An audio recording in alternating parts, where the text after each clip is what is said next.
Horas e 23 minutos, um comecinho de 2025 com números preocupantes de casos confirmados de mortes, principalmente por dengue na capital paulista e no estado de São Paulo. A Ana Paula Rodrigues está aqui conosco para falar desse assunto. Bom dia. Tudo bem, gente? Bom dia aqui a todo mundo. A gente tem uma atualização que foi trazida pelo Ministério da Saúde sobre os casos de dengue em São Paulo, que inclui, aliás, dengue no Brasil, né? O que inclui São Paulo também. As mortes por dengue dobraram em uma semana em São Paulo e colocaram o estado como detentor de 2/3 de todos os casos fatais que aconteceram no Brasil. Isso falando do ano de 2025. Foram 21 mortes no Brasil por dengue, sendo 14 apenas em São Paulo. Outras 160 em todo o país estão sendo investigadas. Dos pouco mais de 139 mil casos prováveis, 82 mil estão no território paulista, mostrando a grande participação do estado de São Paulo nessa situação epidemiológica da dengue no Brasil. São 37 cidades agora que estão em emergência no estado todo, a maior parte delas no entorno de São José do Rio Preto. Nessa segunda-feira, o município de Americana confirmou a primeira morte por dengue de 2025, um homem de 41 anos de idade. A gente não sabe ainda se ele já tinha alguma comorbidade, algum outro problema de saúde que pudesse ter agravado esse quadro de dengue. Mas com esse caso em Americana, essa região do estado chegou a 3 mortes por dengue em 2025. As outras 2 foram em Sorocaba e em Amparo. Aliás, na semana passada, o governo de São Paulo apresentou o novo plano de contingência das arboviroses, né, que incluem dengue, zika e chikungunya. E naquela época, a Secretaria Estadual da Saúde confirmou a prevalência do tipo 3 de dengue no estado. E qual que é a preocupação?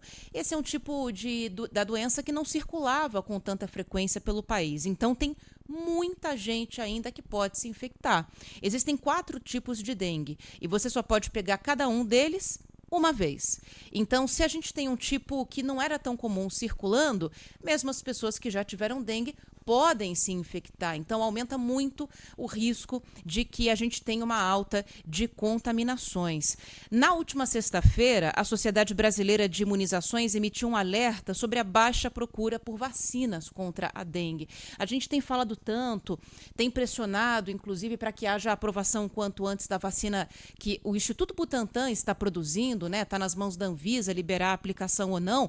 Só que as pessoas têm que ir aos postos para tomar a vacina, senão a gente pode ter todos os tipos de vacina possíveis que não adianta muita coisa. O que a Sociedade Brasileira de Imunizações está dizendo é que apenas metade das doses distribuídas pelo Ministério da Saúde para estados e municípios foi aplicada.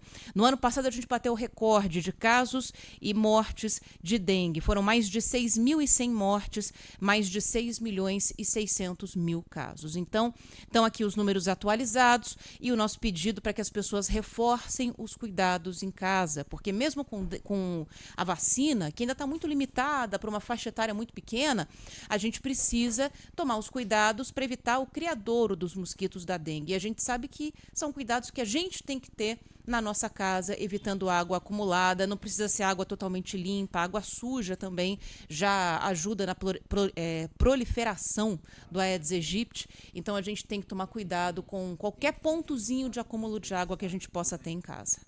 Pois é, e quem puder tomar vacina, né, porque a gente sempre observa aqui em São Paulo as autoridades destacando o seguinte: infelizmente tem muito pai, muita mãe que leva a criança para tomar a primeira dose e não leva de novo para a segunda.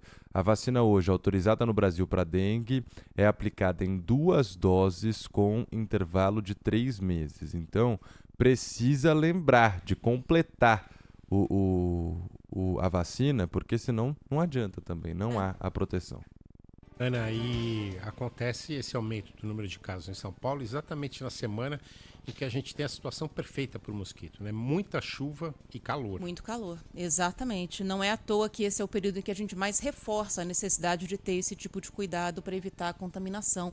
A gente muitas vezes até faz reportagens, né, falando de piscina abandonada, áreas que estão ali com fontes de água, por exemplo, que não foram limpas o suficiente. De fato, são preocupantes. Mas a gente gente já ouviu especialistas explicando que às vezes o fundo do ralo de um tanque na sua casa, que está ali meio entupido, acumulou um pouquinho de água, pronto, já é o suficiente para esse danado desse mosquito conseguir se reproduzir. Então a gente tem que tomar muito cuidado, especialmente agora.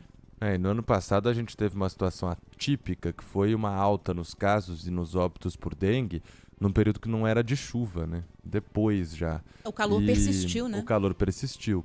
E aí, o que os especialistas diziam é uma mudança que pode chegar, a gente pode começar a ter dengue mais espalhada ao longo do ano, mas que o ciclo de anos piores da doença costuma aparecer a cada 4 ou 5 anos a gente tem um pior. Agora a gente está entrando num segundo ano com números preocupantes, torcer para que não seja o segundo ano com números muito altos. Seja esse o ano, né? E o Esse ápice ciclo. março e abril, né? Isso, geralmente o ápice em março e abril. Isso aí. Obrigado, Ana. Valeu, gente. Obrigado.